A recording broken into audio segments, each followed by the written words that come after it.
Is 538 gonna like lay a line on nuclear war? It's pretty frightening if you go read the history of this. I feel like nuclear war is a hot topic. And I think it may be naive about kind of the long-term risk. Talking about these like grand, like doomsday scenarios. Things can get out of control. Well, that makes me feel better about my business pursuit. What's up, guys? Today we've got someone who started off in poker, crushed that, but then moved on to do much bigger things, as it turns out. He's been called a spreadsheet psychic, a number crunching prodigy, and he's allegedly shaken up the world of political polling. He's founded 538.com. And he's also he's co-authored many books and become well known for his opinions on sports and politics. Nate Silver, what's going on? Hey man, how are you? I'm good. Should I I'm call good. you Dan or Daniel or Jungle, or I'm not sure at this point. You can call me whatever. I Okay. uh, Yeah. I don't mind. I have many nicknames at this point. um, so one interesting thing is you play the game of poker in the sense of there's only so many like really great ways to have like um to like have used poker. There's like a few different great ways to do it. uh I went a totally different route from you, but I understand you got in and then you saw that the games were could easily, with just like a few differences, become much worse.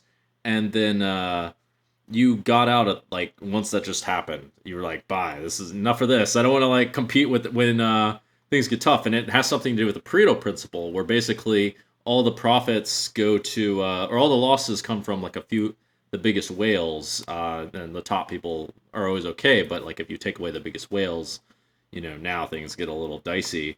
I read your book, by the way, in case you didn't know. It's Cool. very I interesting. appreciate it. Yeah. The Signal and the Noise. It's yeah, I liked it a lot. Thank you. Um, yeah, and a little like it was actually very astute. I think you even did this when you're in your 20s. I'm really Do you want to talk about that? Like, how'd you know to do that? So so yeah, I went to University of Chicago, graduated, got a management consulting job that I kind of really did not like very much at all. I spent a lot of my time, I was in my early 20s, I was going out and I don't know, hanging out with friends a lot, I guess partying a lot, I guess you'd say. At some point, a friend wanted to start a home poker game, and having played a bit in college, I started studying more seriously. Eventually deposited. There was some like free Pacific Poker, I think was the site. I'm really dating myself here, right? But it was like you get $100 free, you have to play through. So like I played through that, uh, won money, lost money, eventually like deposited like $100 of my own. And like I've always been up in my poker career since then, I guess, where I was playing Limit Hold'em. The games back then were very beatable. I'm sure I ran like super duper well too. Um, Mhm. but for a couple of years, yeah, my main income stream was playing mostly party poker, limit hold'em games, which was kind of the big thing back then, 15, 30 up through 100, 200. I think objectively, I was probably not all that skilled. I would go to 2+2 forums and like review hands. So like I wasn't thinking about like theory. It was all exploits. People were much too conservative back then, right? They weren't value betting enough, weren't bluffing enough, weren't and Limit Hold'em's a game where like it's super aggro.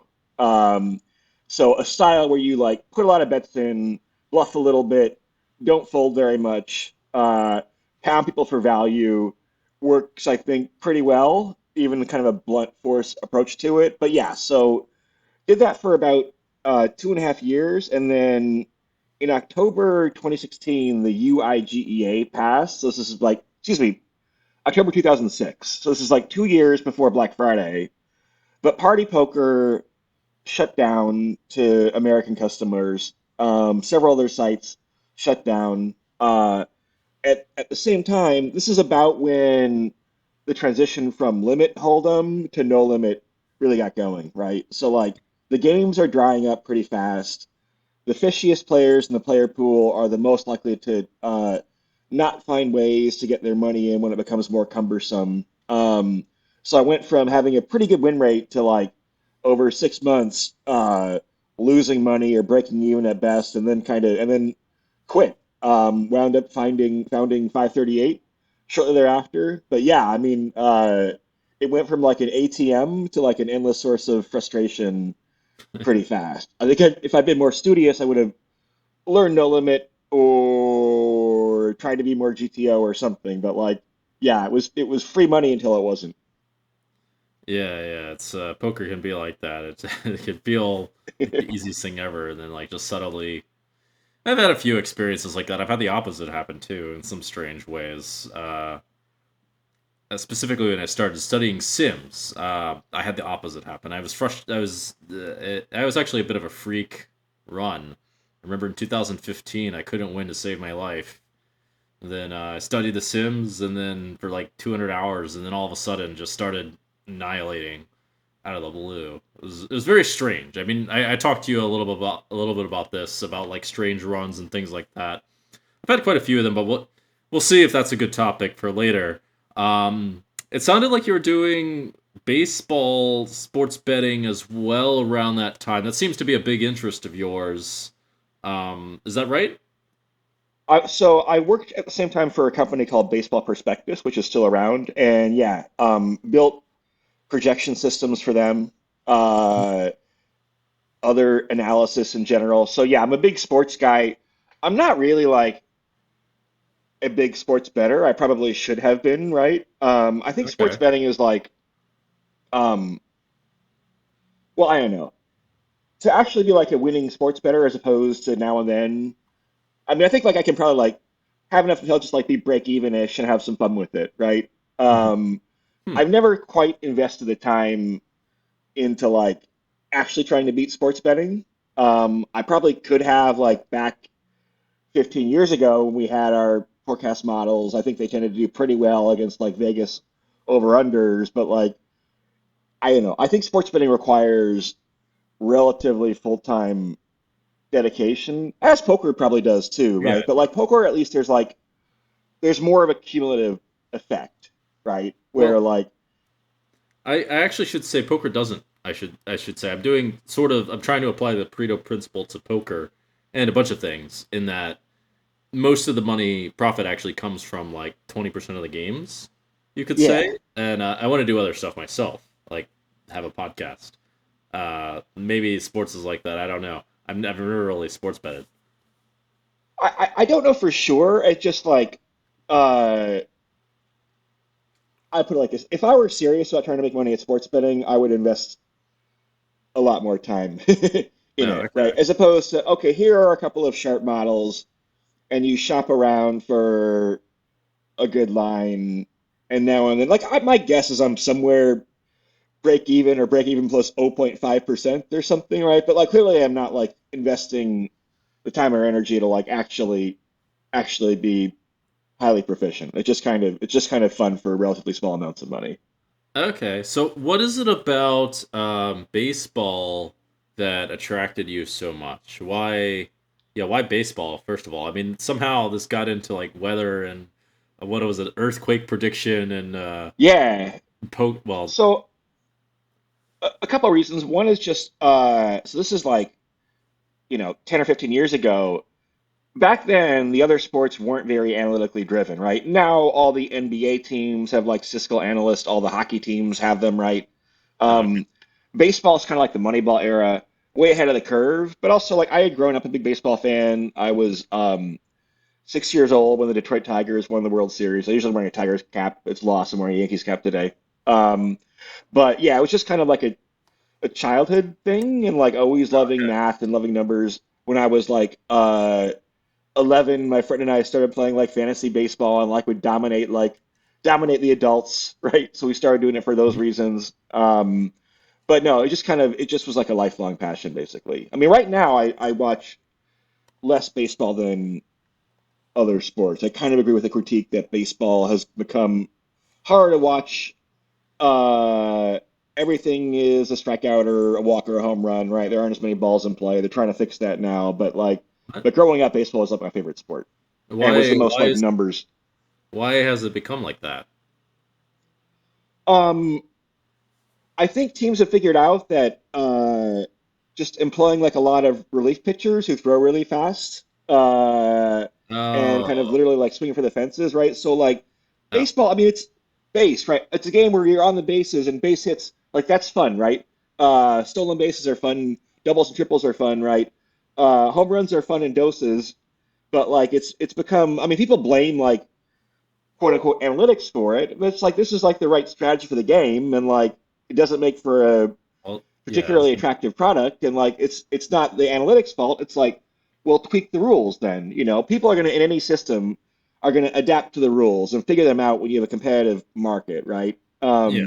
And baseball is making a bunch of changes now. They're implementing like a pitch clock for next year. I think most of those are positive. But yeah, people figure out like this is like the GTO strategy in baseball happens to be a like super like boring strategy. Oh, well, that's unfortunate. I mean, it doesn't sound that boring in a sense to either go big or go home. It sounds like that's the new baseball strategy in a sense. It's kind of funny to think like either strike out completely or like hit a home, well, hit really big. Am I reading that right? I think that's right. I mean, look, it's not, yeah, it's like not terrible by any means, right? I mean, I'll probably go to like a couple of Mets playoffs games this weekend or something, right? I'm not like anti-baseball, but at the margin, and also there are a lot of ways to spend 3 hours these days, right? Um, I think baseball requires like a lot of investment, as opposed to like football, where it's like, okay, 17 cold Sundays in winter you watch football for a few hours. Like that's a much lower barrier to entry than being like baseball, 162 games, deep rosters, and so forth. Oh, okay, okay. Um, and oh yeah, one thing I have to ask, even though I'm not a baseball fan, but I have heard about this, is who's the real home run king? This guy, Aaron Judge, at 62. I believe he allegedly doesn't use steroids, or this dude Barry Bonds who did use steroids at 73. And I know you wrote an article about him about it's actually something more than just a master. What's up with that? I think it's someone else on my site that wrote the article, but yeah. So Oh shit. Aaron Judge has the most home runs of anyone who is not credibly suspected of using steroids. Um, Oh really? Okay. which you can debate, like who knows who's using steroids. By the way, maybe we'll find out in 20 years that Aaron Judge was using steroids too. I tend not to think so, but we don't know. But like, I mean, baseball people tend to be pretty precious about the history of the game, and it kind of makes sense, right? It's like, okay, well, these guys cheated. Aaron Judge, we think, didn't cheat. Um, I think the problem is that there's like not that clear a delineation between uh, what constitutes cheating and what doesn't, right? Players in the day used to use like amphetamines and throw spitballs, and when Hmm. Babe Ruth was playing, there like weren't any like black players in the game, which is a big, makes things a lot easier. I mean, so it's um, I think the like smart sports fan attitude is that like you can't draw clear lines between what constitutes ethical behavior and what doesn't. So maybe therefore everything goes. I don't know. But maybe it isn't. Maybe you have to draw some arbitrary lines, and sometimes like arbitrary lines are better than no lines at all potentially, right? So yeah, a lot of like man on the street baseball fans be like, this is a legitimate home run record because everyone else cheated. Um, I would say who cheated and who doesn't is a little bit more ambiguous than you might think. Oh, I did not know that. I know that certain sports don't have steroid use, such as gymnastics, for some reason, and then some just have.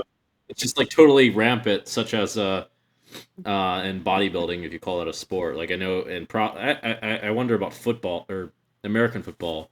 Also, I would just think like if it's like optional, like everyone's doing it, is my personal guess, just because there's just so much on the line, and steroids is just such a massive edge, from what I Yeah, no, understand. it's again, like American football, guys use steroids, get suspended all the time, and like nobody really bats an eyelash at it. I mean, this kind of has parallels um, with like with cheating scandals in chess and poker and like fishing and everything now, right?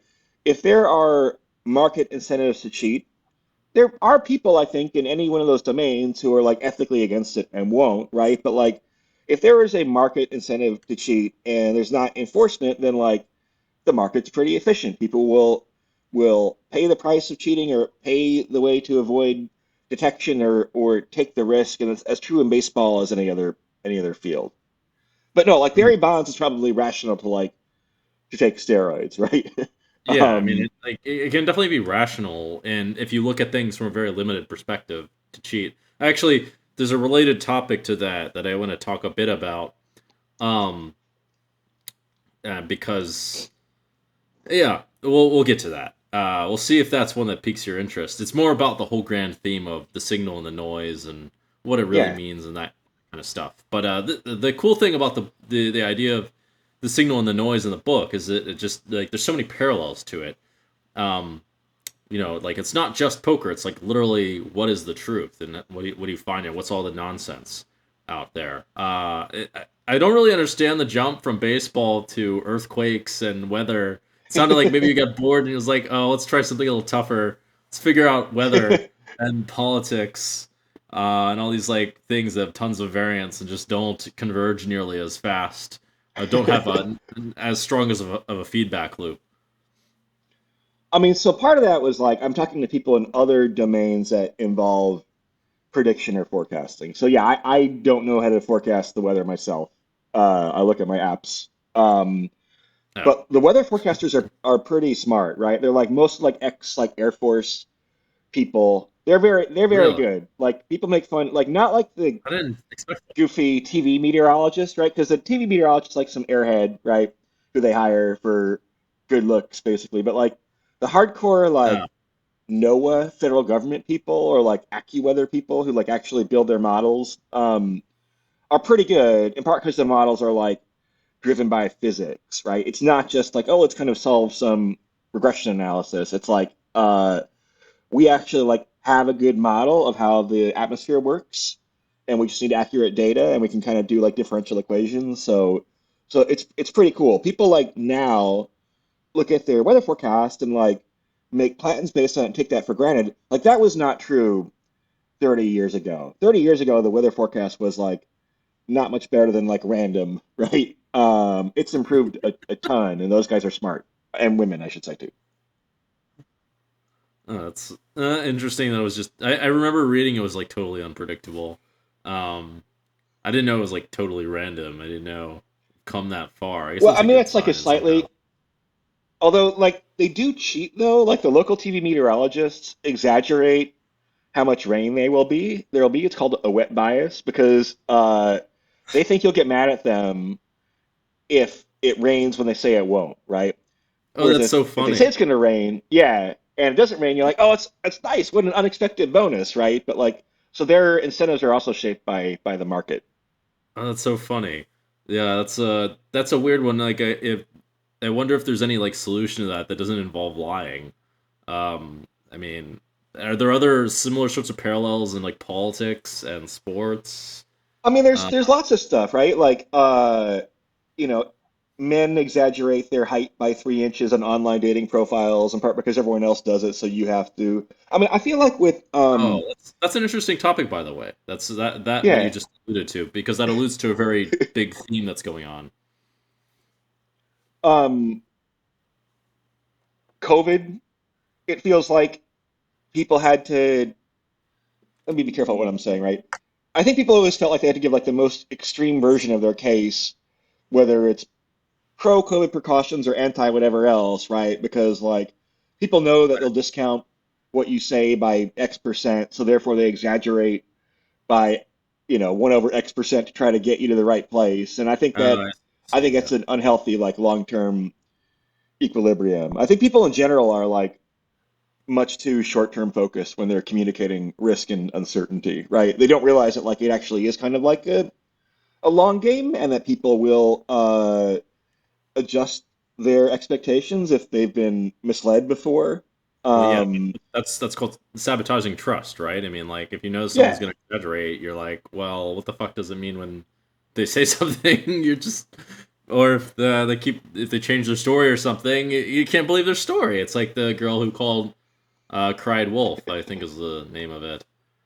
Yeah, no, I Yeah, mean, the friend who says they're going to be 5 minutes late, and 5 minutes means half an hour, right? That's just you adjust to that, right? And you build it in your expectations, and that's fine. But when like the federal government is communicating something, or an expert in some field or another, I mean, I think being precise and accurate is pretty important, especially for something like COVID, where like it's been with us now for like 3 years.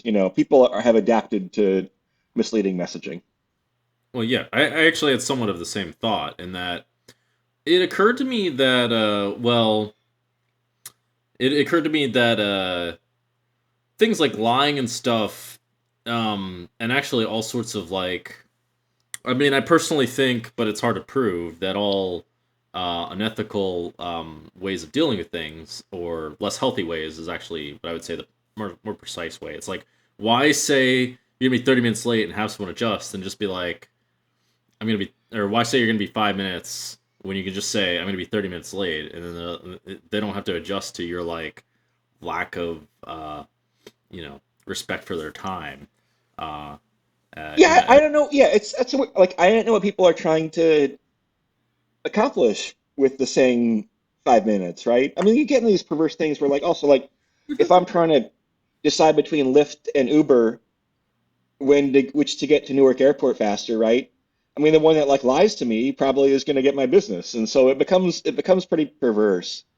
I think they should incorporate like sports betting apps in the rideshare apps, right? Where you can like bet on whether your ride will be there at the expected time or not, right? And derive a profit from that potentially. that'd be But yeah. really interesting. Well, they could do that for all businesses, really, because I mean, like all these things can be like looked at that way. Like you can look at like Apple and like say, why do they keep giving these stupid updates, or why are their AirPods so expensive? And by the way, there's cheaper AirPods that work better than them. I found them finally, but there's also ones that work fine, that don't cost $200. So that's cool.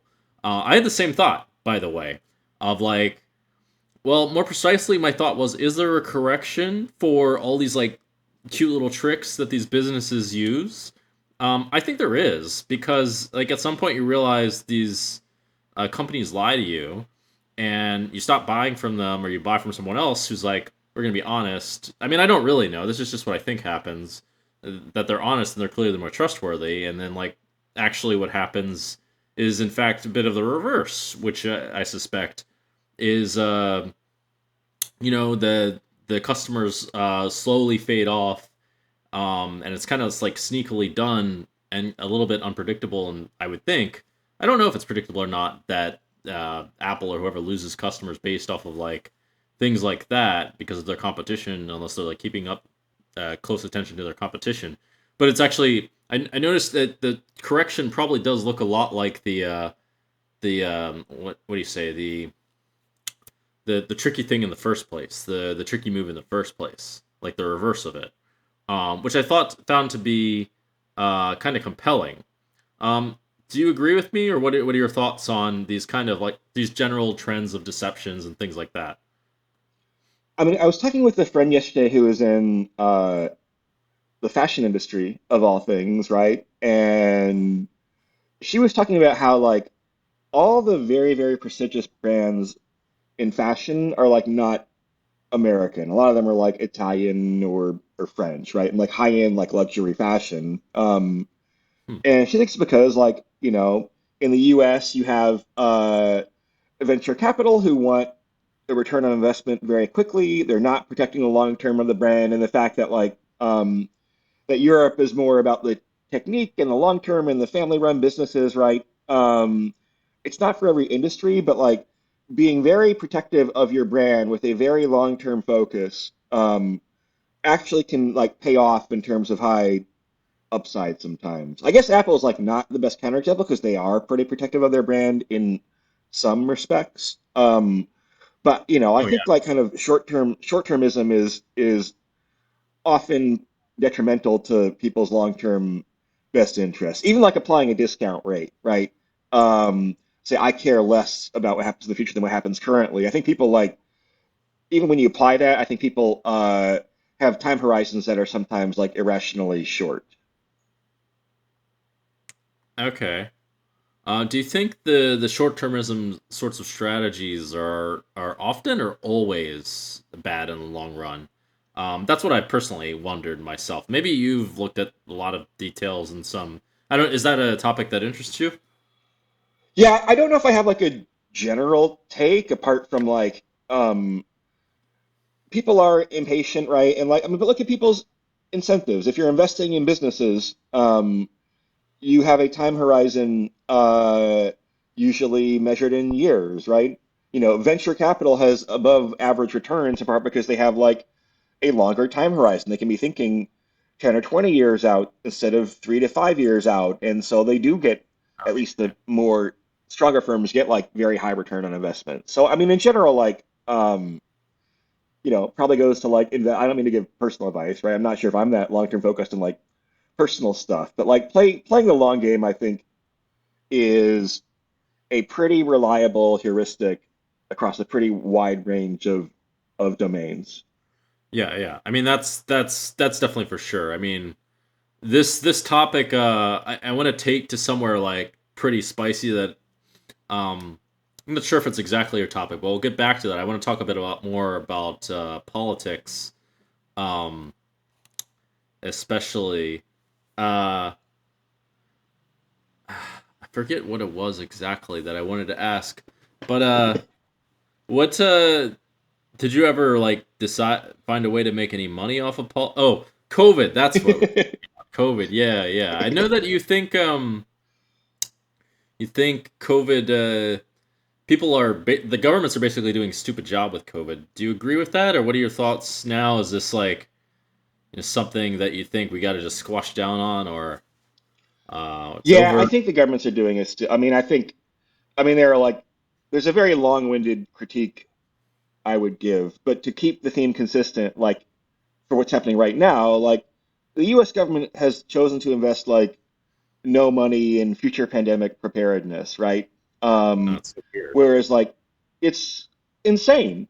It's totally insane. And like if you try to project out what the cost is of COVID measured in terms of loss of life, loss of economic productivity, loss of joy in life, right, from being shut in, Lots of joy, illness, yeah, all that lots of stuff, joy. right? The cost is enormous, and like you basically are getting like 10x your investment for any dollar spent on pandemic preparedness, and we're spending zero on that, right? It's like it's totally insane, um, and reflects a lack of long-term thinking, reflects a lack of like clear thinking at all. I mean, I think the problem in a nutshell is that like political partisanship, right? That I kind of align myself with the Democratic Party or the Republican Party. Um, Gives people a intellectual shortcut that they don't have to think like critically or rigorously about stuff, right? You go to Yeah, a yeah. party platform and you have 100 different issues, and where your views should be uncorrelated, right? Your views on abortion and taxation and environmental regulation, like none of those should really be correlated, probably, right? It shouldn't be bucketed, is what you mean. They shouldn't like it shouldn't be just like one side or the other, Yeah, black or white. right, right. It's kind of insane to like to have your views on 100 random issues be perfectly in line with one of the two political parties, right? If you look at the theory of No, like why parties form, it's not based on like in Europe you have at least parliamentary systems. So you have like 5 or 6 political parties. You know, I'm not like a socialist, but like the socialists have like a coherent like worldview, right? Or the Green Party or whatever else, right? In the yeah. U.S., we smush it all down into two parties that are coalitional, and they don't have coherent platforms, but people who are not accustomed to like thinking from first principles will latch on to the party platforms as a shortcut, right? I don't know what to think about abortion, so therefore I think this party is generally good, so therefore I'm going to adopt their position, right? COVID is an example where, like, I'm not sure it made sense that like Democrats were really the people that cracked down on COVID, right, and Republicans weren't, because in some ways, like having kids not go to public schools is very damaging to like the kind of progressive worldview in which public education is very important, right? Or like shutting down cities is, I'm not sure from first principles a good idea for liberals who want people to live in like dense urban environments, right? You've had migration into the suburbs, and so, but it became Trump was downplaying COVID, which he was, right, for sure. But then just everything else became a like reaction to that. And COVID's an interesting case because like no one had any prior policy views on COVID, right? I had zero views on pandemic policy until until you start seeing like the hospitals fill up in Italy and then New York, right? But people became very impassioned about things based on uh, just reacting to who they thought the good people and the bad people were, and not to like actually trying to quote unquote objectively evaluate the policy. Like, yeah, it seems like it's really hard to filter when everyone's just got an opinion and everyone's just like getting in there. It seems like it really. I mean, personally, I think it's really. Actually, before I give my opinion, I want to know your opinion. Let's just say, for a moment, guess what, Nate Silver, you've just become the dictator of America or Oh whatever God. country. What are you gonna do about COVID? Uh, I would invest a lot in next generation vaccines. There's what's called pan-COVID vaccines, which means that any new variant of COVID they could protect. There are vaccines that would you'd use in your nasal cavity, so you'd like spray them or snort them potentially. The reason that's good is that you get I think it's called mucosal immunity, where that way you wouldn't transmit as much if you catch COVID in your nose, which is generally where it happens. I'm not an epidemiologist, so I'm speaking a little out of turn here, but there are definitely like things with respect to next generation vaccines, things with respect to like ventilation. Um, like if you have like well ventilated rooms, that reduces COVID by like some very large margin. And so it's kind of really probably worth the investment. So, I'm a big technology guy, right? We can like Okay. technology our way out of this with relatively modest investments that don't fall on people because people are clearly burned out. People are done. We can debate whether it's rational or not, right? 95% of America is done taking any COVID precautions whatsoever. The other 5% probably take too many precautions. I know there are people who are in buckets where they're immunocompromised, right? There are exceptions, but like the people who like least need to take COVID precautions are the ones who are most taking them in general, right? Um, so Hmm. I don't want to What? rely on people like people who there's not much mask wearing anymore, right? Um, but Yeah. people who were vaccinated were much more likely to Hmm. like take or wear masks, stay at home during outbreaks, right? Even though they were at kind of lower risk. Um, you know, in some cases, like younger people were more likely to be cautious than older people for COVID stuff because like they were more politically liberal than older people, even though younger people are at like much lower risk. But like basically, like I am not willing to count on individuals, the public health system for individuals to reduce their risk anymore. We just need like really good vaccines that will not just protect against severe disease, but protect against transmission and like better heating, cooling, ventilation systems that will just literally mean like there are fewer kind of COVID spreading in the air and that you can just do things in a way that's like safer in a more seamless way. Okay, I didn't even think of that angle, but I'm not so educated on it. I have my own personal thoughts. Um, uh, I guess you could like strategically place ventilation systems in all the places where there's lots of public, um, what's the word? Like public travel, public mingling, that kind of thing, or like airports and stuff like Yeah, no, for that. sure. So like airplanes there is not a ton of COVID transmission relative to the fact that like you have 300 people packed in this like sardine can, right? And there's not because the air circulates really fast, right? Even in the New York subway, which would seem like a COVID nightmare, the air circulates pretty fast. There's not, I'm sure there's some, but there's not a ton of transmission. So just, making that investment where you're just going about your day and now COVID spreads like only half as well, like that's the ROI on that is likely to be very high. Okay. What do you think about doing something like? I mean, this was what I thought would have made sense, but I don't really know. I'm not qualified to answer. And one thing, I'm going to comment on being qualified also. So what about like just create group herd immunity Like basically say, because it's kind of predictable who's really at risk. It's the old people basically, and the people that have health issues, and then whatever. Like people die from the flu too. Um, so just like they'll get rid of, I mean, not don't get rid of, but put the old people in like shelters and like make sure they're taken care of, and then just like allow the life to continue. Like basically just create a barrier between the people who are vulnerable and the people who aren't, and then create a herd immunity until the disease is wiped out. Is this not like a thing? It seemed like there was no I effort mean, to this do was anything. this was like kind of like the Great Barrington strategy at first. I don't know if it's feasible to like isolate old people for like a year or something, or or if they want that and if it's morally acceptable. I'm not sure. I mean, I think like one thing you learn from poker is that there are some spots that are like raise or fold spots, right? Yeah. Where the passive action is the worst. I think a lot of countries kind of like I'm not sure that I like love Australia's COVID strategy, which closed the border for like 2 years and had very strict quarantines when they had an outbreak. But it's at least like a coherent strategy, right? It's saying we're trying to like actually minimize COVID so that you can live large parts of the year undisrupted entirely, right? That's kind of a raise, right? Whereas like Sweden was very laissez-faire. They're like, okay, we will try to avoid having like really large gatherings of dense people, but otherwise people have to live their lives. They can go to restaurants, they can go on public transit, they can go to work, right? Um, so live your life. You're going to have some problems, but it's hard to prevent anyway. So Sweden had a very like kind of fold strategy, right?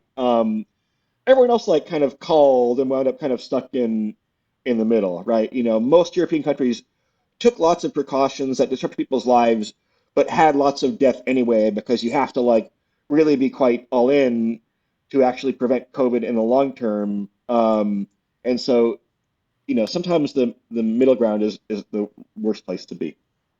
Yeah, yeah, no, that's definitely true. It's interesting that there was a poker analogy in this. I mean, one thing I did notice is that polarizations often have a lot of use in a lot of situations, with regards to life, uh, self development, things like that. It is interesting that fold and raise for COVID did did better than do nothing. I mean, I guess that makes sense. I suppose the ideal strategy would be do something super aggressively.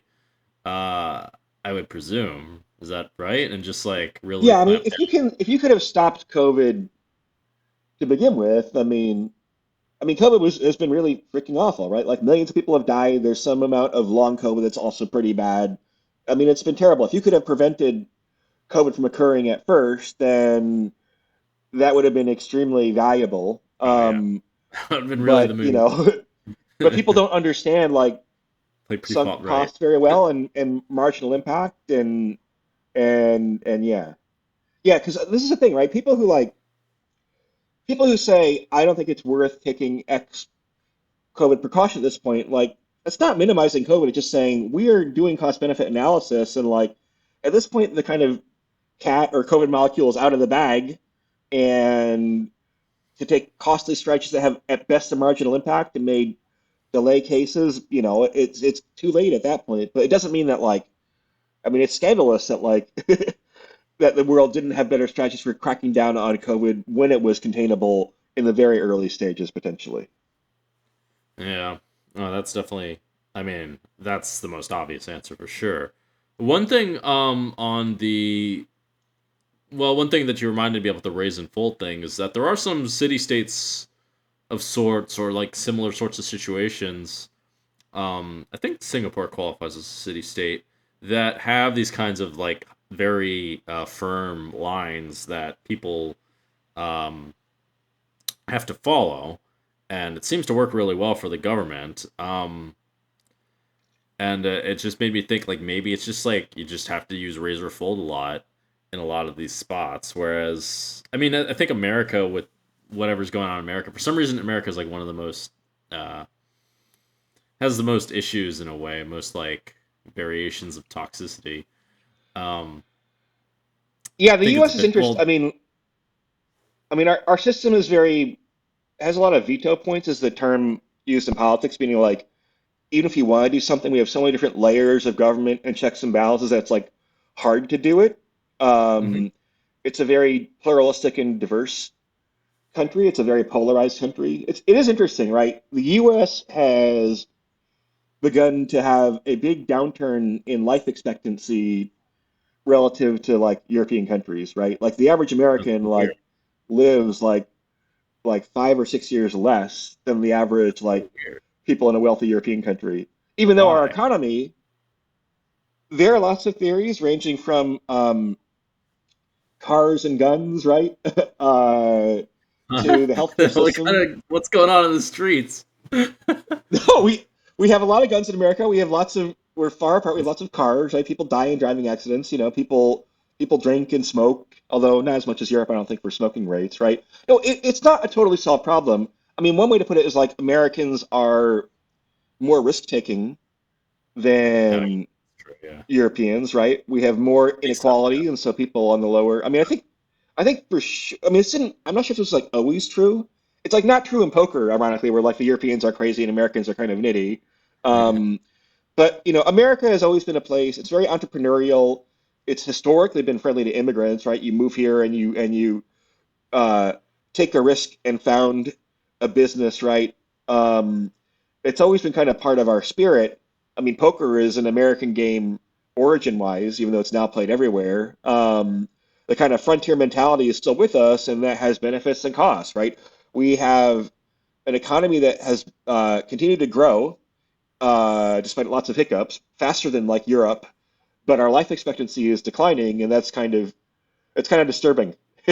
People are living less. That seems not great. That is interesting. I wonder why that is. Although it's not, it wouldn't be something that's my focus. Exactly. There's too many things to focus on as part of the issue. Let's talk about, well, one thing that I think for all that seems really obvious for these political systems is I don't really know why they give. It feels like everyone should have the option to have a say in things, but they should be able to have to prove themselves. You know what I mean? Because like, why should like Joe Schmo, um, have like, I mean, I can see there's issues of incentives, but like Joe Schmo doesn't know anything about really what's good for the country. Like Joe Schmo doesn't know anything about like healthcare policy. Well, maybe a little bit about healthcare, but like other kinds of policies that will affect the country long term that are quite complicated. And like does Susan, uh the female Joe Schmo really want Joe Schmo like Jill, voting yeah. on her policies? Like I don't think so, especially with what's going on now.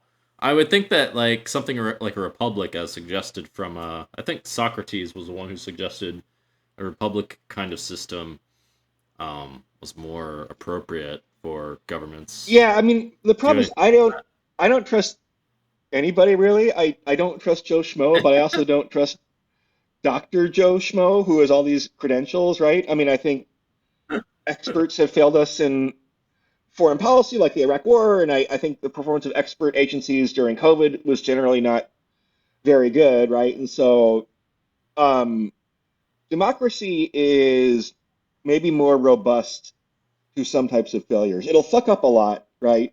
Um, but Yeah, you have some type of knowledge base in the population that's to some degree like market driven. I don't know. I mean, there are obviously like small, Singapore is a country that's thought to be very well governed, for example, in exchange for a loss of freedom. Maybe I'm not willing to tolerate that loss of freedom.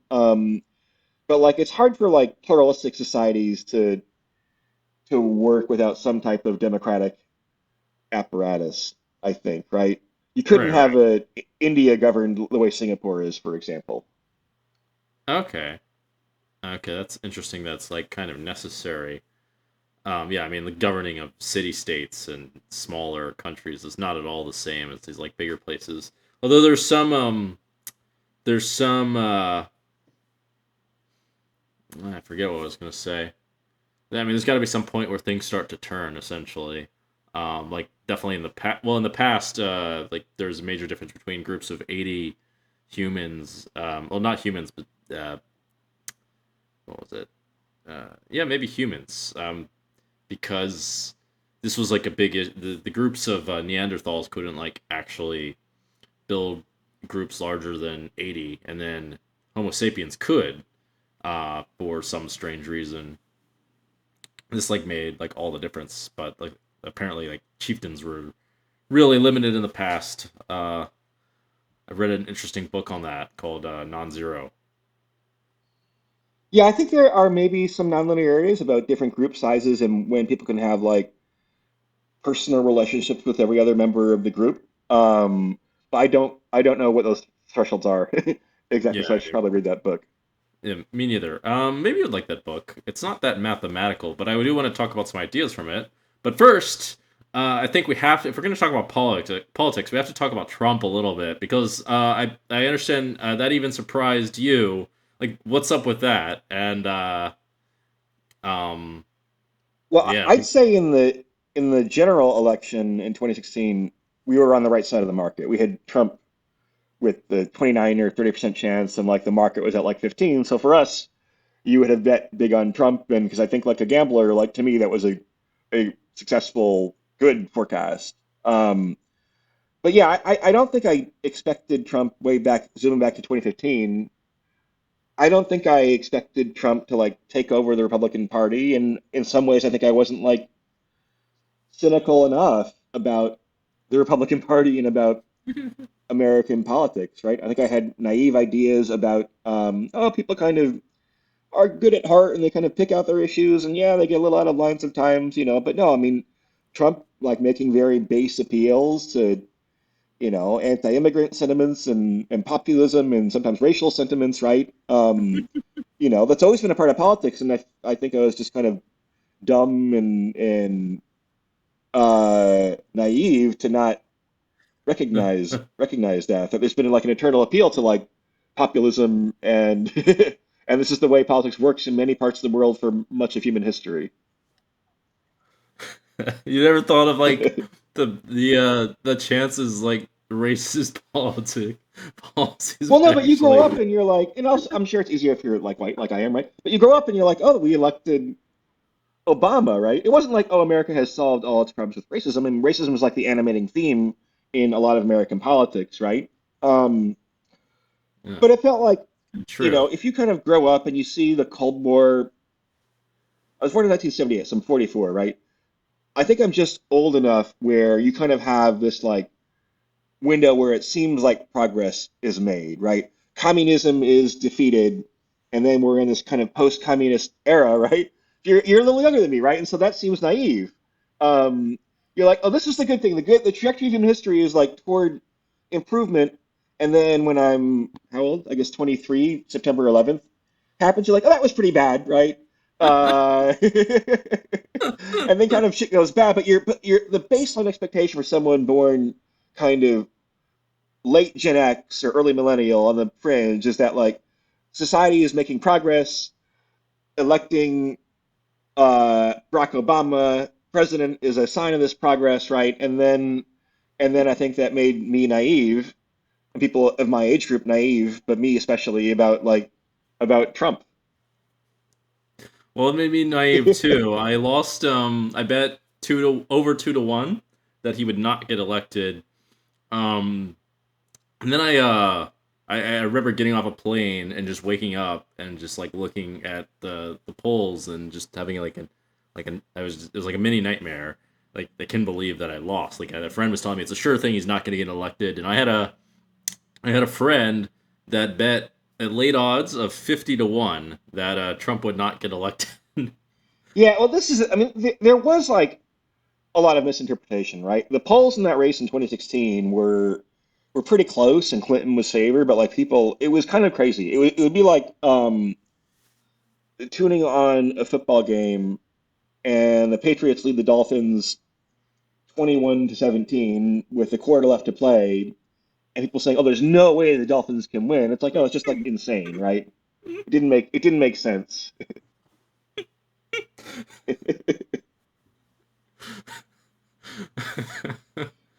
I do like the things that don't seem like they make sense, even though I'm not a Trump supporter. As it turns out, I ran it back. Actually, I bet against him again, and I wish that I didn't. Um, but I did happy to have won that bet. After I did it, I wish that I didn't run it back because I delay odds again. Um, yeah. So you never know. It just feels like all these impossible things happen way more often than you think they will. These impossible I things. think Like well, I heard about. I think it's kind of generally true, right? Like in general, like one theme of signal and the noise is that most predictions are overconfident, right? So if you're totally naive and some expert says, "Oh, there's a 95% chance that thing X will happen," you probably, knowing nothing else, want to discount that by some by some amount, right? And this gets Yeah. complicated.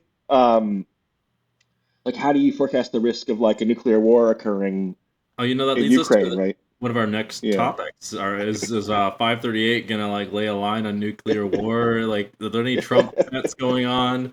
Uh, yeah. So, I mean, there is, if you are interested in this, there is a post on the Effective Altruism Forum Hmm. where they just ask a bunch of like smart people what the chances are and average them out, which on the one hand is not very scientific, but I generally think like making people put like a number on things is usually better than not Really? doing it, right? And I think in steps, like what's the step that Putin uses a nuclear weapon in Ukraine, and then different steps of like escalation and try to figure out what's the chance that like actually London gets hit by a nuclear weapon. I mean, we're kind of so used to like thinking about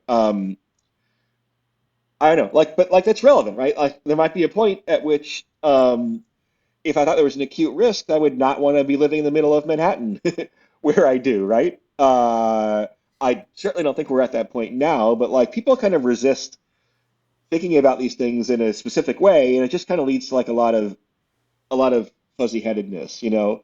Oh If yeah. this risk of nuclear Really? war becomes tangible, then so this model estimates, or it's not model, it's a group of forecasters estimate the chance of a nuclear strike in London over the next year and a half as being about 1 in 300, um, which to me is terrifyingly high. I assume New York is kind of pretty high compared to London, I think no although way it's not that so high. high that yeah, although not so high that I'm going to do anything about it, I guess. But there would be escalatory steps, right?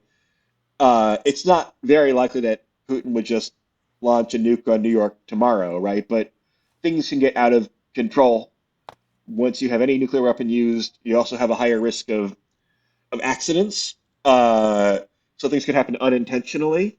There have been way more near misses than people realize throughout the Cold War, where there were radar systems that were malfunctioning, and people fortunately had enough common sense to override the protocols. But like the world is probably fairly lucky that we haven't had any nuclear detonations used in warfare or even on accident since World War II. We're probably we faded like a lot of risk there, and I think are maybe naive about kind of the long term risk. Not even what sits about the long term risk. I mean, if there's a 1% chance of nuclear weapons use per year, like that is pretty consequential over the time frame of hopefully I'll live another 40 years or something, right? Like that's fairly consequential over the course of my lifespan or any child's lifespan, or that has a pretty big effect as far as diminishment of human potential. Now you can go read what's the likelihood that like a nuclear war would literally wipe out civilization. There are different opinions on that. It probably wouldn't literally kill everybody, right?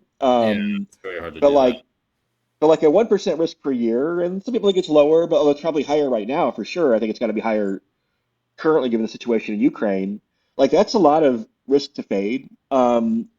In the Cuban Missile Crisis, JFK, I think, estimated there was a 30% chance that we would have a nuclear war between Russia and the US, right? Not some one off strike that might escalate. You'd have like a full scale war in the Northern Hemisphere. I mean, that would have been like, it's pretty frightening if you go read the history of this.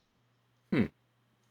No, I mean, I know it seems like a very old fashioned topic like nuclear war, right? But like, I think people don't realize how lucky we've been in some ways. That's the Really? consensus of like experts that I've talked to. Oh, what? A couple things. I want to say. Apparently, this I found interesting. There's a YouTube channel that I watch called Real Life Lore, I believe it explained why Putin's hand was kind of forced in invading Ukraine. Like it was actually quite a logical decision for him, but not one he wanted to make. Uh, uh, I don't really understand that very much. I might be even wrong, but I forget why. That's an interesting site for if you were interested or other viewers. I'm curious why you say we've been very lucky though. If you look at the number of near misses where one additional thing had gone wrong and there was some type of intentional or unintentional nuclear use, there are quite a few of those cases, right? So that's one reason why. I mean, the other thing is like we haven't lived with weapons like these for very long, right? What is 1940? For 75 or 80 years or something, right? It's like not really like enough data to be very confident, right? If the risk is 1% per year, um, you wouldn't necessarily have to adjust from the prior that much, given that we haven't had weapons that can like destroy uh, so much of the world so quickly as we have right now, right? It's different Mhm. from like pandemics, right? It's very unlikely that a pandemic that's um, natural, at least, would wipe out all of civilization because we've lived with like infectious disease for the entire history of humanity, right? And we're Mhm. here, and so that we have thousands and thousands of years of history that kind of would be evidence against like That's a fair societal point. destruction from a pandemic, right? We've kind But of nuclear weapons we've only had for 70 some years. So if you like the stuff, the book The Precipice by Toby Ord goes through different types of risks. A big one people are concerned about now is risk from artificial intelligence. That's a big rabbit hole that we may or may not want to get into, but that book is very thoughtful about thinking through these existential risks, so called. okay. Um, yeah, I've got too many interests these days. I've got that weird problem. I want to ask you a bit about your new book. What is exactly that about? How is that related to poker and all these other things? Did nuclear war make the cut? I feel like nuclear war is a hot topic. Uh, Yeah.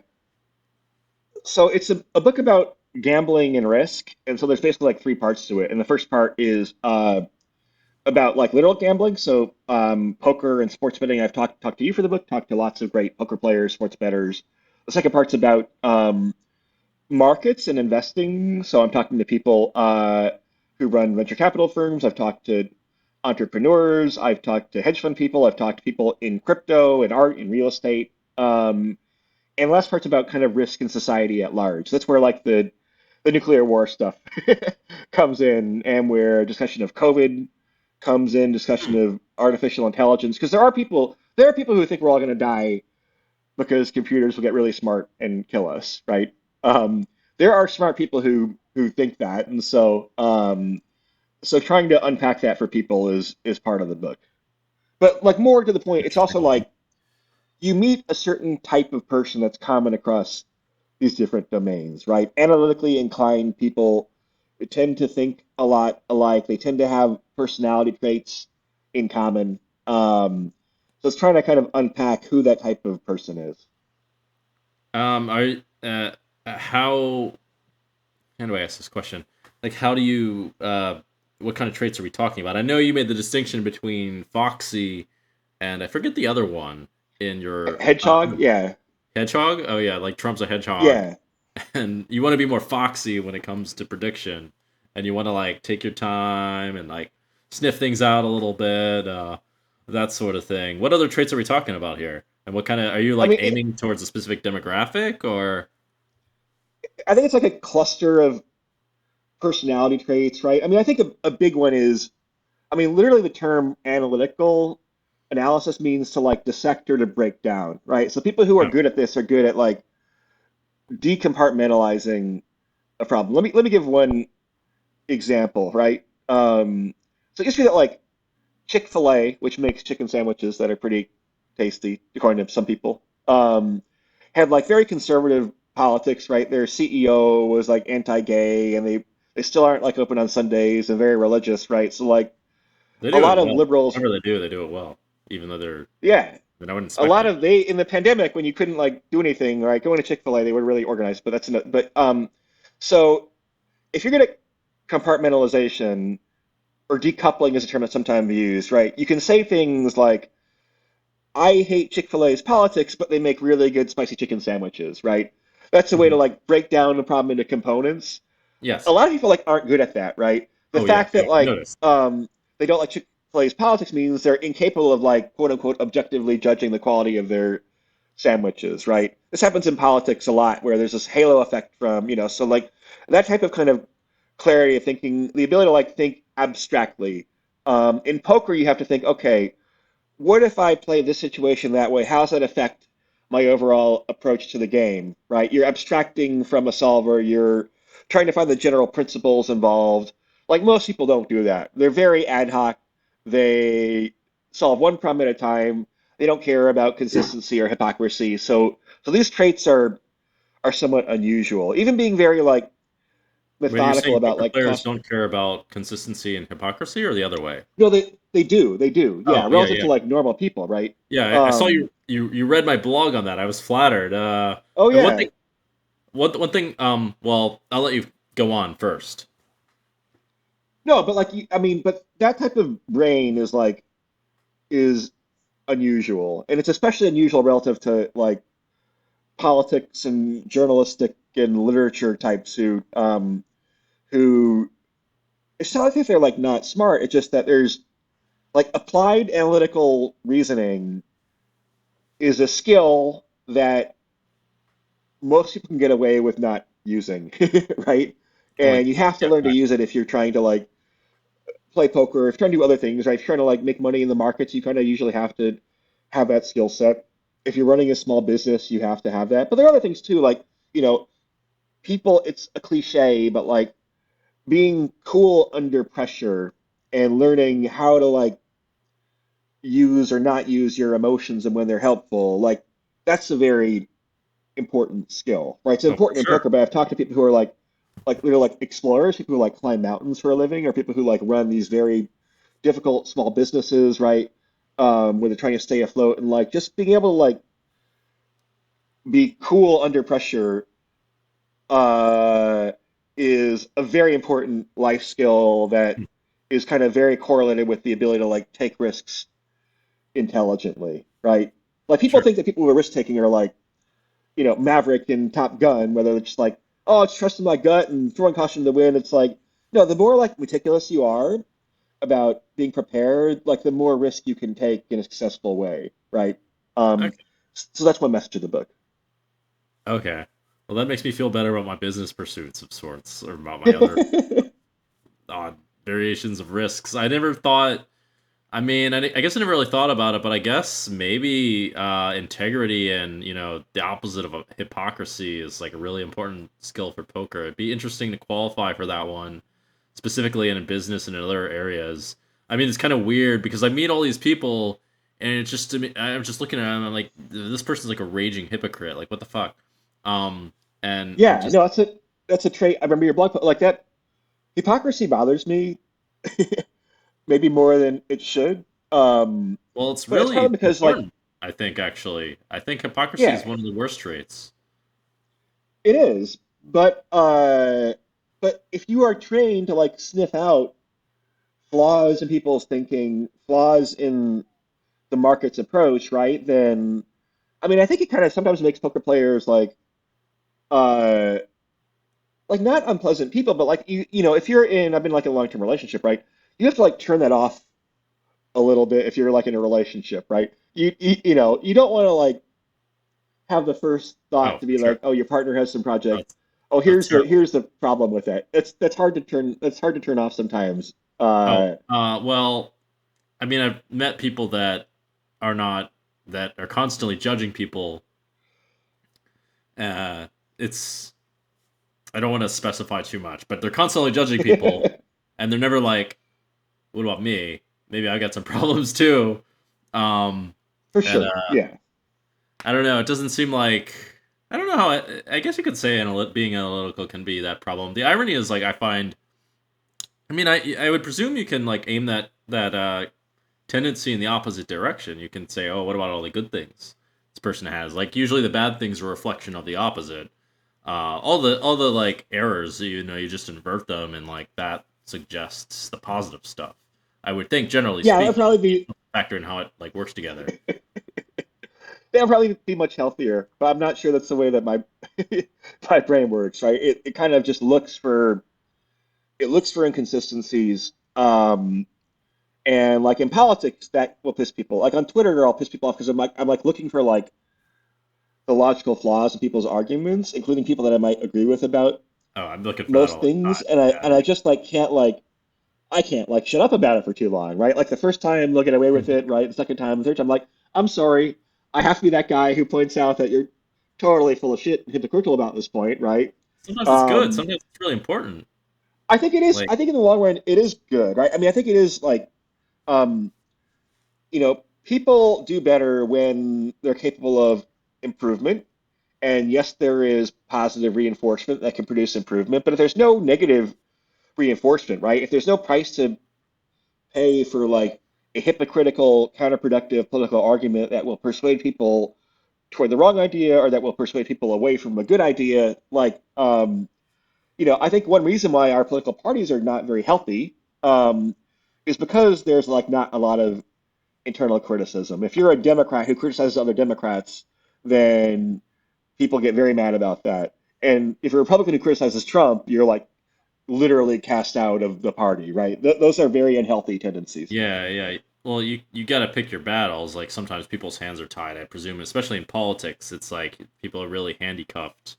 It's almost like, yeah, it just seems like I always thought it would be really interesting if there's some kind of like, mm, how do you say, like some kind of organized force that says, okay, these are the pinpoints of like somehow that it's like led by rationality, and it just says, okay, these are the problems with society. Let's just like strategically remove them and strategically make certain things better. I mean, the world's probably too complicated for that, but like that seems like kind of a possibility, I guess, in Yeah, some I mean, kind of. and what is meant by rationality? It's another topic in the book. I mean, the definition of rationality is something that we could debate and talk about. But even by the most kind of forgiving definitions of rationality, like that's tolerant of, people having different risk tolerances, for example. Like we just do Mhm. many things that are like blatantly inconsistent and irrational and counterproductive, and getting people, and Oh, especially for like sure.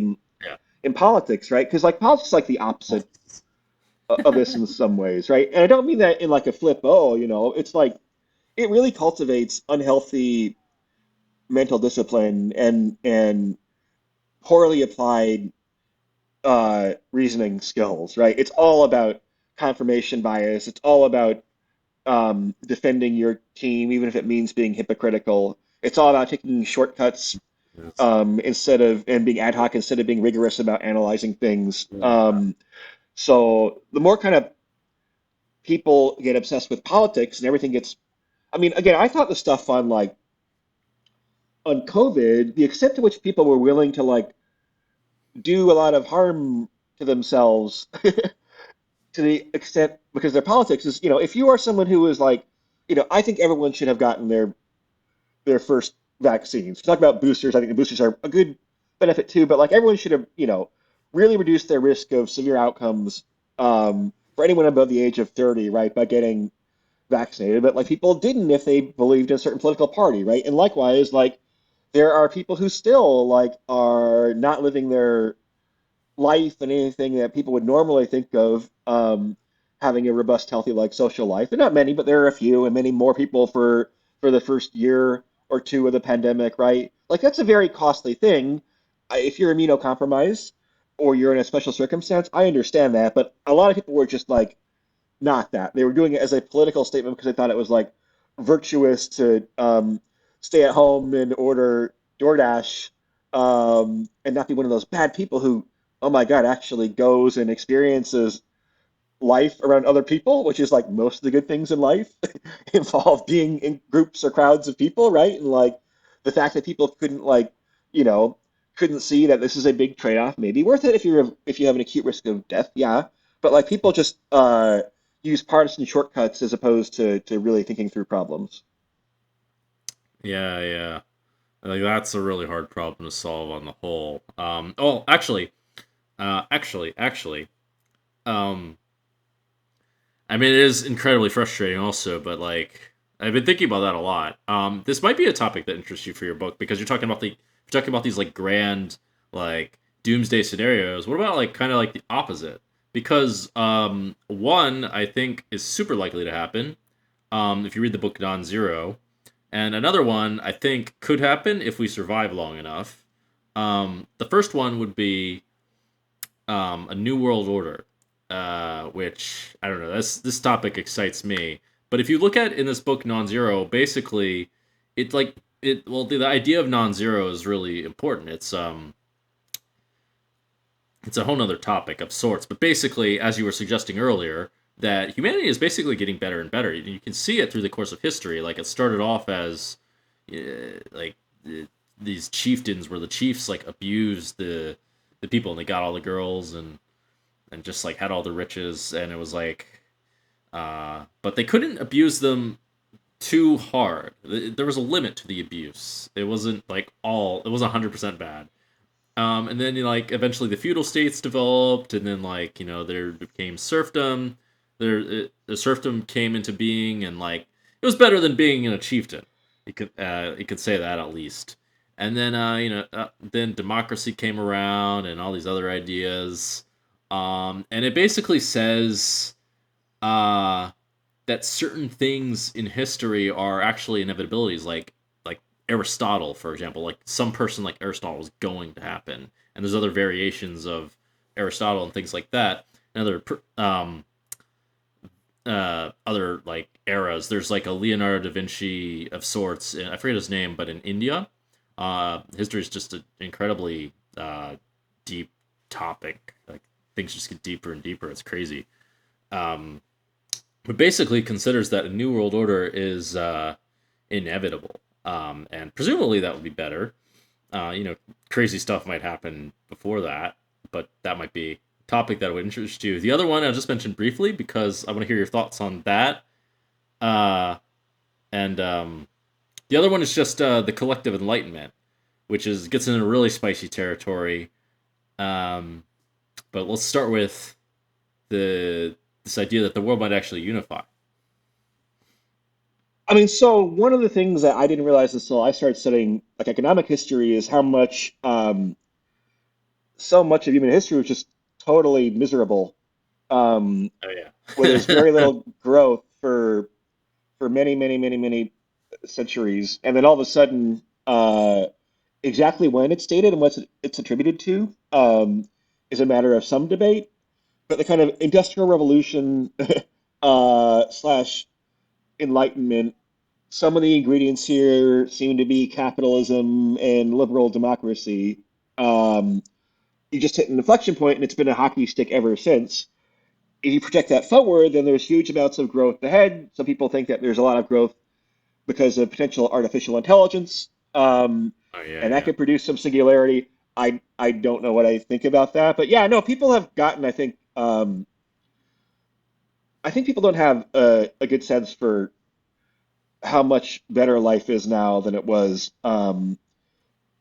than it was 200 years ago or even 50 years ago. Although what is worrying is that we now you know, life expectancy is one of those indicators that has almost always gone up. And the fact that life expectancy now in the US is not going up should be worrying. The Hmm. fact that in Europe, the economy has not really grown very much for 20 years, that should be worrying, right? Maybe the Interesting. growth isn't so inevitable. That is kind of weird. I mean, I could throw out theories for that, but I don't really know. This is not a subject that I'm very well versed in. But there's like some pretty big points of stress, you can say. Um, I mean, we get to that. Uh, hmm. Well, I mean, you alluded to them before a bit.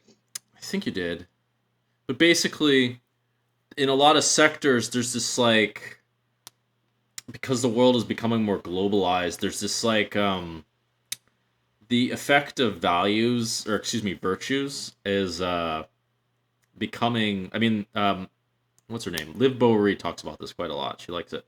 Uh, the effect of virtues is becoming less and less obvious compared to the growth of short-term gratification, and the growth of the number of toys essentially humanity can play with. And this is occurring in a lot of different fields, such as sexual economy. I mean, toys meaning, and toys is actually a good word for it, in my opinion, uh, because men and women now objectify each other more and more than ever. But there's more and more like hypothetical partners to play with, toys.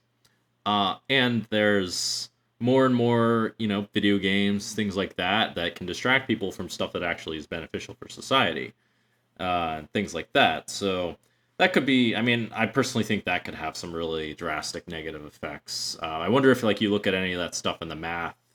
I mean, there's effects in agriculture, I believe, and other areas as well. But I don't understand all the sectors so well. Do you actually look at that stuff in the math? I mean, I'll make one other poker analogy, right? Which is like when I used to play Limit Hold'em and like we just kind of analyze hands on like the 2+2 forums, you would spend all your time like debating with people like these very marginal decisions where at GTO you're probably indifferent, right? Yeah, yeah. That's a mixed strategy. I think people like spend far too much time worrying about minor decisions where all the options are good or at least equally good or equally bad, right? And that's pretty debilitating. Like literally, I will sometimes like flip a coin on like what I want to get for dinner or something, right? Because I'm like, A true gambler. lots of good options in New York City, right? I don't want to have to stress about this. And so I think on the one hand, yeah, people like it's I guess good to have more choices, but people have like these search costs that wind up being debilitating. It might be better just having like a random match over some threshold of quality, right? If you're on some dating app, Oh, there has um, to be. There has to be. Are you just like you? There's a point where you just waste your time constantly. I mean, there's all sorts of yeah, shitty strategies for dating, especially these days. But I mean, that's like a really tough thing to move. I mean, video games probably too. I don't.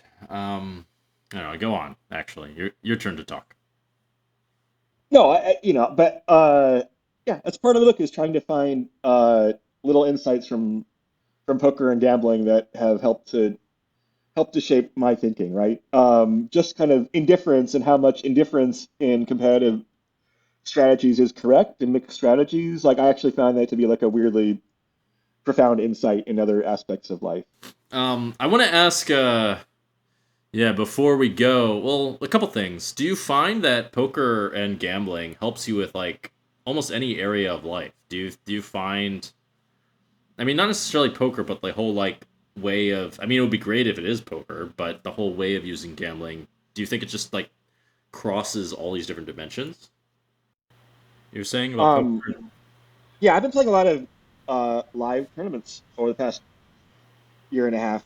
Um, I think poker is quite good for like teaching rigorous thinking if you're studying it seriously. Um, I'm not sure that like that would be as true of like sports betting, right? Like I think sports betting is interesting. You're like learning about the sport and learning about the dynamics of the market and how you get your money down. I don't think there's like as much like general applicability. But even with poker, even like it sounds stupid, but just like playing a lot more tournaments, like even like just your ability to make small talk Hmm. improves, right? Because you're kind of I sitting mean, down with like a group of like strangers more or less, right? I think that helped And me. I was pretty bad at that. yeah, no, and just playing a lot more poker, it's like, oh yeah, actually, and I just have learned that like I'm more observant about things in the corner of my eye, like little facial expressions and behaviors. I think poker's like a healthy thing to do up to a certain point. And I think live poker is healthier because there's more human interaction than online poker. But no, I just find it like a good way to like to kind of give your brain like reps as far as trying to sort through like a difficult analytical problem. It can be a crutch too. Like it's kind of easier to think about, oh, how did I misplay this hand on the river, than like what's the risk of nuclear war, or how am I going to finish my book, or what's my next step in my career, right? Those are harder decisions, right? Um, so yeah, but The like poker can I help think you save yourself from nuclear war. yeah, you're like, oh, I'm gonna play a tournament and not think about this, right? Uh, but I think poker, I like literally do recommend that people like learn how to play poker. I think it like is good for lots of important types of analytical thinking. All right, I hope you're right because I'm exploring this possibility, uh, and it seems like there's at least truth to it. I think at least poker helps you find the truth and persevere and have courage of sorts for the right kind of risk taking. Uh, Yeah, and the fact that it's, learning to separate out, to not be results oriented is something that people are like very bad at. I mean, part of like what I'm trying to do with the book is like there's like literally a list of like 13 attributes that these people have, and a lot of them are things that you and I might take for granted. Like not being results oriented is something that any good poker player learns pretty early that's in their career. It's completely antithetical to the way that 99% of people live 99% it's of their insane. lives, right? Like people are so crazy. I'm just like, why? It's I just don't Yeah. understand. It's like the whole So world. trying to explain that to people as someone who's been kind of has one foot kind of in the poker and gambling world and one foot outside of it is part of the intent of the book. Well, I really hope you succeed. I really want to support that one. All right, so I want to touch on this subject that I don't know if you're interested in or not, but we talked about it before, and it's as a math guy, do you believe that there's something beyond the math? What do you mean in like poker or I mean In anything. I mean, poker's one thing, but it obviously has parallels to other things. Do you believe that there's like a universal consciousness, that there's like a heart of the cards, that just like straight up miracles happen, and it's like what just happened, and that sort of thing? Um, I mean uh, I think there are a lot of like basic unanswered questions about like why does the universe exist, right? How was it created? Why is there something and not nothing? And I don't really have good answers to those. You know, the nerdy way to think about this is people wonder, are we in some type of simulation or what's that mean? I mean, I don't know. I'm not quite sure where this is going. I mean, I feel like any mathematical model is like an approximation. Um, and there are questions about how whether models should be elegant. I mean, so if you think about like I don't know if it's too much of a detour. Uh, I think philosophy is interesting. I'll put it like that, right? For the book, I'm like actually talking to like philosophers who are like, how do we determine like what has the highest expected value for society? Is that the right framework to look at it? Utilitarianism mhm. is kind of a version of this or not, right? And so like, uh, I think people in general could stand to be more philosophical about Well, life. Um, and in some ways, I think kind of math and philosophy are connected in that you're trying to like find the abstract principles behind things instead of just going by kind of ad hoc like gut reasoning. okay, might have to explain that a little bit. I want to throw in a couple more thoughts before I run out of time. Um, I mean, I think it's kind of hard for people to be really philosophical. It's like a high bar. I think it's like not exactly everyone's forte, but that would be probably a great society, I guess, if everyone was Well, no, just I more. just say like people who are designing systems of moral philosophy, I'm like surprised how similar that is to like building like a forecasting model, Well, that right? makes Because it sense because requires you people, to, huh? yeah, because it requires you to be specific about things, right? And to handle like to say, okay, I need a model. We have an NBA forecasting model that we forecast 500 NBA players, right? We can't just be, oh, Kevin Durant, the system fucked up with him. Let's just make our own prediction that overrides the system, right? You have to like think about general principles that apply across a number of situations. There's a little bit of a detour, but but there are like I think philosophy is like kind of um, very adjacent to like mathematics, basically.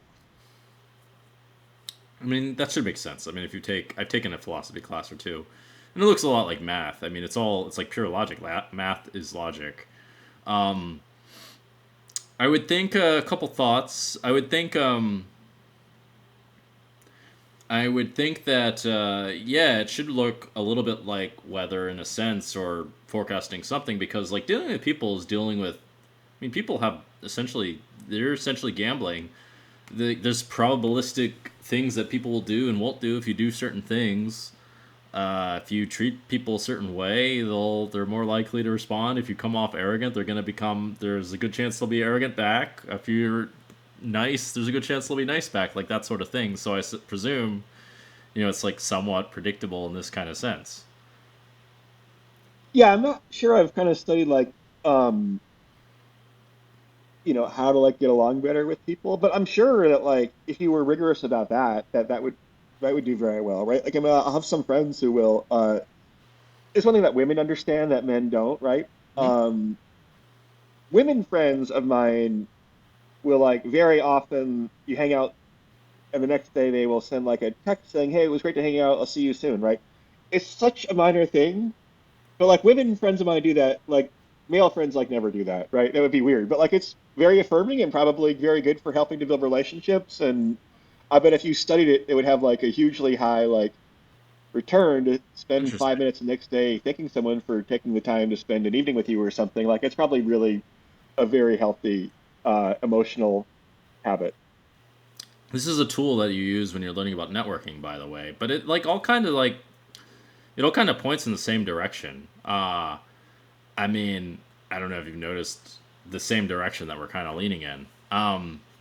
But yeah, I actually did a bit of that myself, but I haven't done it like so much with my exact friends. But that's an interesting thing that they do that. I have noticed that also. I mean, that's what you're supposed to do when you're dating. This is one of the weird communication issues between men and women. Yeah. Um, I mean, uh, in my view, it all points towards like kind of like a grand signal of just like a universal strategy for how to deal with people on the whole. But that's a really that like the whole idea of non-zero basically applied to every person, if that makes some kind of sense. Um, that's my personal take on it. That's what inspired me to make this podcast, actually. Uh, but yeah, um, No, and I mean, if you create more interactions that have non-zero sum effects, right? Then I haven't read the book. I don't know this, if I'm stealing the thesis or misstating the thesis or whatever, right? But yeah, that you know, that's where progress comes from. Uh, and kind of mathematically, it has to be very beneficial in the long run. yeah, yeah. Uh, that's where I think when you get into the spiritual ideas and um, this idea of non-zero or logic, they actually intersect. That's a whole nother story, though. I don't have time, 100% for that. But the book Non-Zero is not exactly about that, but kind of like vaguely insinuates that. I mean, there's other sorts of things that sort of vaguely insinuate that. It's the whole idea is is it's a whole nother barnyard basically. This gets into like these crazy ideas, but basically, I believe in that there's something beyond the math in a sense, something. But I don't know. It's hard to prove it. It just really looks like it's there, but you can't prove it because like whatever. Um, wanted to like touch on that just a little bit, but one thing I would like to point out is that if you look at like the ancient practices uh, and like use some like math and statistics, it looks like science is coming out more and more with supporting them. Um, and and also like the yogic practices, for example, in Buddhism are incredibly logical, almost conspicuously so. Like even some of the ways that like karma works, if you read about it, is more logical than what people do punitively. Um, Actually, it's like, but it's hard to prove. It's all hard to prove. That's my personal area of interest. But I wonder if that area, whatever, is up your alley at all. It probably will be at some point. Maybe thinking more about spiritual practice and things like that. I mean, I think kind of the older I get, the less certain I am about a lot of these big picture questions. But I think I probably suffer from that thing we mentioned earlier, which is that there are too many things that I can do or am able to do or have to do on a day-to-day basis Oh yeah. It's so hard to to give fit. myself time to reflect on these Yeah. issues, right? And I found out like during the peak of the lockdowns when I mean certainly I was being pretty careful for a few months things were shut down in New York, right? Like I was not prepared to have more peace and serenity, right? I kind of was so used to like having this abundance of options and activities that you have in New York or in your life, right? And I wasn't prepared to do anything productive when those were taken away, apart from like go and play online poker, uh, which is like not the best use of my time, I don't think. Yeah, well, everyone had that kind of issue. I would think. Yeah. Was it the weird? I can't think of the word. Weird, like transition. Anyway, I don't have any more time. But is there anything else you'd like to say before we go? It's been great having you and hearing all your thoughts on these things. No, I've enjoyed this a lot. It's been great to talk to you, and yeah, we'll do it again sometime when the book comes out, maybe. All right, cool. I'm really curious to see your book, also, and I Cool. I wish you appreciate it. success. Have a great time in Korea, and I'll talk to you soon. Oh, and what's the name of your book? Or are you releasing that So yet? the title is On the Edge, but titles sometimes get changed in between the proposal and the publication stage. So we'll see if that survives. No, okay. All right, cool. All right, well, great having you on, and yeah, we'll talk again. Awesome, man. Take care. All right, see ya.